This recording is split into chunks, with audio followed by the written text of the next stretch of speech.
আজকে গাড়িটার chain look দিব ভাবতেছি, আর গাড়িটার অবস্থা ভালো না, গ্যাস চলে গেছে, চেনের অবস্থা ময়লা বইরা গেছে একবারে। তো আমি যে চেন লুপটা ইউজ করি সেটা হচ্ছে আপনার যে চেন লুপ যেটা বলে যে এটা আমি খুব ইউজ করি, এটা খুব ভালো পারফরমেন্স বিল্ড করে। আর একটু পরে গাড়িটা মোছামুছি করার পর হচ্ছে ন্যানো কোটিং ইউজ করব। এই যে হচ্ছে ন্যানো কোটিং দেওয়া শুরু করে দিয়েছি। ন্যানো কোটিং দেওয়ার পর মিনিমাম 5 মিনিট হচ্ছে গাড়িকে একটু রাখতে হয় যাতে ন্যানো কোটিংটা সেট আপ হয় প্রত্যেকটা পার্টে। ন্যানো কোটিং একমাত্র হচ্ছে আপনার প্লাস্টিক পার্টই হবে যেখানে কালারফুল দেখেন। ন্যানো কোটিং ইউজ করার পর গাড়িটা কী গ্লেস মারতেছে, মানে পুরো নতুনের মতো অবস্থা।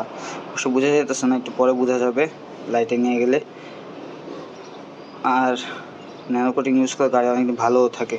আর এই হচ্ছে এন্ড অফ দ্য ডে লাস্টের ভিউ। ন্যানো কোটিং ইউজ করবো, গাড়িটা পুরোই চকচক, পুরোই নতুন হয়ে গেছে। দেখলে মনে হচ্ছে যে আজকে কিনে নিয়ে আসছি। তো কে ইউজ করেন কমেন্ট করে জানাবেন।